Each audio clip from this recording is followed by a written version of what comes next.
रघुवीर समर्थ सार्थश्री दासबोध दशक 8 मायोद्भवाचा समास 7 मोक्ष लक्षण नाम. माणसाला सत्संगानंतर मोक्ष तात्काळ मिळत नाही याचे कारण दुश्चितपणा असे आहे. हे आपण 6व्या समासात पाहिले. या समासात मोक्ष तात्काळ कसा मिळू शकेल याचा मार्ग रामदास स्वामींनी सांगितला आहे. चला तर ऐकूया. दशक 8 समास 7 मोक्ष लक्षण नाम. त्याआधी सर्वांना विनंती, आराध्य पारितोष चॅनलला नक्की सबस्क्राईब करा. श्रीराम. मागा श्रोते यांचा पक्ष, किता दिवसा होतो मोक्ष. त्याची कथा श्रोते दक्ष होऊनी ऐका. मोक्षास कैसे जाणावे, मोक्ष कोणास म्हणावे. संत संगे पावावे, मोक्षास कैसे. तरी बद्ध म्हणीजे बांधला, आणि मोक्ष म्हणजे मोकळा झाला. तो संत संगे कैसा लाधला, तेही ऐका. प्राणी संकल्पे बांधला, जीवपणे बद्ध झाला. तो विवेके मुक्त केला साधुजनी. मी जीव ऐसा संकल्प, दृढ धरिता गेले कल्प. तेणे प्राणी झाला अल्प देहबुद्धीचा. मी जीव मज बंधन, मज आहे जन्म मरण. केल्या कर्माचे फळ आपण भोगीना आता. पापाचे फळ ते दुःख, आणि पुण्याचे फळ ते सुख. पाप पुण्य आवश्यक भोगणे लागे. पाप पुण्य भोगणे सुटेना, आणि गर्भवासही तुटेना. ऐसी जयाची कल्पना दृढ झाली, तया नाव बांधला. जीवपणे बद्ध झाला, जैसा स्वये बांधून कोसला मृत्यू पावे. तैसा प्राणी तो अज्ञान, नेणे भगवंतांचे ज्ञान. म्हणे माझे जन्म मरण सुटेची ना. आता काही दान करू, पुढिल्या समास आधारू. तेणे सुखरूप संसारू होईल माझा. पूर्वी दान नाही केले, म्हणून दरिद्र प्राप्त झाले. आता तरी काही केले पाहिजे की, म्हणून दिले वस्त्र जुने. आणिक एक ताम्र नाणे. म्हणे आता कोटी गुणे पावेन पुढे. कुशावर्ती कुरुक्षेत्री, महिमा ऐकोन दान करी. आशा धरिली अभ्यंतरी कोटी गुणांची. रुका आडका दान केला, अति तास तुकडा घातला. म्हणे माझा ढिग झाला कोटी तुकड्यांचा. तो मी खाईन पुढिलिये जन्मी. ऐसे कल्पी अंतर्यामी. वासना गुंगला जन्मकर्मी प्राणियांची.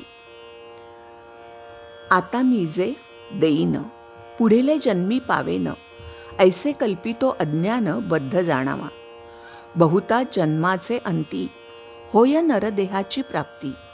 येथे न होता ज्ञाने सद्गती. गर्भवास चुकेना, गर्भवास नरदेही घडे. ऐसे हे सर्वथा न घडे. अकस्मात भोगणे पडे पुन्हा नीच योनी. ऐसा निश्चयो शास्त्रांतरी. बहुती केला बहुतांपरी. नरदेह संसारी परम दुर्लभ असे. पाप पुण्य समता घडे, तरी नरदेह जोडे. येरवी हा जन्म न घडे, हे व्यासवचन भागवती. नरदेह दुर्लभ, अल्पसंकल्पाचा लाभ. गुरु कर्णधारी स्वयंभ सुख पाववी. देव अनुकूल नव्हे जया, स्वये पापी तो प्राणिया. भवाब्धी न तरवे तयया, आत्महत्यारा बोलीजे. ज्ञाने विण प्राणियांसी, जन्म मृत्यू लक्ष 84. तितुक्या आत्महत्या त्यासी, म्हणून आत्महत्यारा. नरदेही ज्ञाने विण, कदा न चुके जन्म मरण. भोगणे लागे दारुण नाना नीच योनी. रीस मर्कट श्वान सूकर, अश्व वृषभ म्हैसा खर. काक कुरकुट जंबूक मार्जर, सरड बेडूक मक्षिका. इत्यादिक नीच योनी. ज्ञान नसता भोगणे जनी. आशा धरी मूर्ख प्राणी पुढिलिया जन्माची. हा नरदेह पडता, तोची पाविजे मागुता. ऐसा विश्वास धरिता लाज नाही. कोण पुण्याचा संग्रहो, जे पुन्हा पाविजे नरदेहो. दुराशा धरिली पाहो पुढील या जन्माची. ऐसे मूर्ख अज्ञानजन केले संकल्पे बंधन, शत्रू आपणासी आपण होऊनी ठेला. श्लोक. आत्मैव ह्यात्मनो बंधुरात्मैव रिपुरात्मनः. ऐसे संकल्पाचे बंधन संत संगे तुटे जाणं. ऐकतयाचे लक्षण सांगिजेल. पाचा भूतांचे शरीर निर्माण झाले सचराचर. प्रकृती स्वभावे जगदाकार वर्तो लागे. देह अवस्था अभिमान स्थाने भोग मात्रा गुण शक्ती आदी करून लक्षण चौपुटी तत्वांचे. ऐसी पिंड ब्रह्मांड रचना विस्तारे वाढली कल्पना. निर्धारिता तत्वज्ञाना मते भांबावली. नाना मती नाना भेद भेदे वाढती वेवाद. परी तो ऐक्यतेचा संवाद साधू जाणती. तया संवादाचे लक्षण पंचभूतिक देह जाण. त्या देहामध्ये कारण आत्मा ओळखावा. देह अंती नासो न जाये त्यासा आत्मा तोची म्हणू नये. नाना तत्वांचा समुदाय देहामध्ये आला. अंतःकरण प्राणपंचक विषय इंद्रिये दशक. हा सूक्ष्माचा विवेक बोलिला शास्त्री. घेता सूक्ष्माची शुद्धी भिन्न अंतःकरण मनबुद्धी नाना तत्वांचे उपाधी वेगळा आत्मा. स्थूळ सूक्ष्म कारण महाकारण विराट हिरण्य अव्याकृत मूळ प्रकृती जाण. ऐसे अष्टदेह चारी पिंडी चारी ब्रह्मांडी. ऐसी अष्टदेहाची प्रौढी प्रकृती पुरुषांची वाढी. दशदेह बोलीजे. ऐसे तत्वांचे लक्षण आत्मा साक्षी विलक्षण. कार्य कर्ता कारण दृश्यतयांचे. जीवशिव पिंड ब्रह्मांड माये अविद्येचे बंड. हे सांगता असे उदंड परी आत्मा तो वेगळा. पाहो जाता आत्मेचारी त्यांचे लक्षण अवधारी. हे जाणोनी अभ्यंतरी.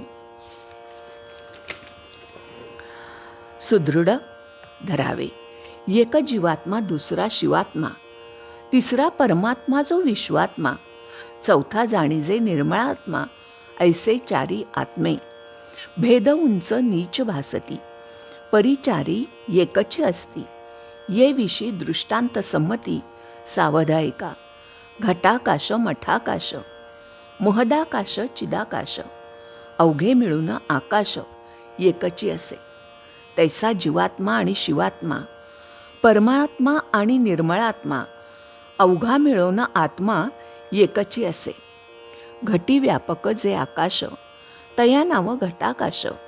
पिंडी व्यापक ब्रह्मांश त्यास जीवात्मा बोलीजे. मठी व्यापक जे आकाश तया नाव मठाकाश. तैसा ब्रह्मांडी जो ब्रह्मांश त्यास शिवात्मा बोलीजे. मठाबाहेरील आकाश तया नाव महदाकाश. ब्रह्मांडाबाहेरील ब्रह्मांश त्यास परमात्मा बोलीजे. उपाधी वेगळे आकाश तया नाव चिदाकाश. तैसा निर्मळात्मा परेश तो उपाधी वेगळा. उपाधी योगे वाटे भिन्न परी ते आकाश अभिन्न. तैसा आत्मा स्वानंद घन एकची असे. दृश्या सभाय अंतरी सूक्ष्मात्मा निरंतरी. त्याची वर्णावया थोरी समर्थ नव्हे. ऐसे आत्मयाचे लक्षण जाणता नाही जीवपण. उपाधी शोधिता अभिन्न मुळीचा आहे. जीवपणे एकदेसी अहंकारे जन्म सोसी. विवेक पाहता प्राणियांसी जन्म कैंचा. जन्ममृत्यूपासून सुटला या नाव जाणीजे मोक्ष झाला. तत्वे शोधिता पावला तत्वता वस्तू. तेची वस्तू ते आपण. हे महावाक्याचे लक्षण साधू करीती निरूपण आपुलेन मुखे. जेची क्षणी अनुग्रह केला तेची क्षणी मोक्ष झाला. बंधन काही आत्मयाला बोलोची नये. आता आशंका फिटली संदेह वृत्ती मावळली. संत संगे तात्काळ झाली मोक्ष पदवी. स्वप्नामध्ये जो बांधला तो जागृतीने मोकळा केला. ज्ञान विवेके प्राणी आला मोक्षप्राप्ती. अज्ञान निशीचा अंती संकल्प दुःखे नासती, तेणे गुणे होय प्राप्ती तत्काळ मोक्षाची. तोडावया स्वप्नबंधन, न लगे आणिक साधन, तयास प्रयत्न जागृती विण, बोलोची नये. तैसा संकल्पे बांधला जीव, त्यासा आणिक नाही उपाव. विवेक एक पाहता वाव, बंधन होय.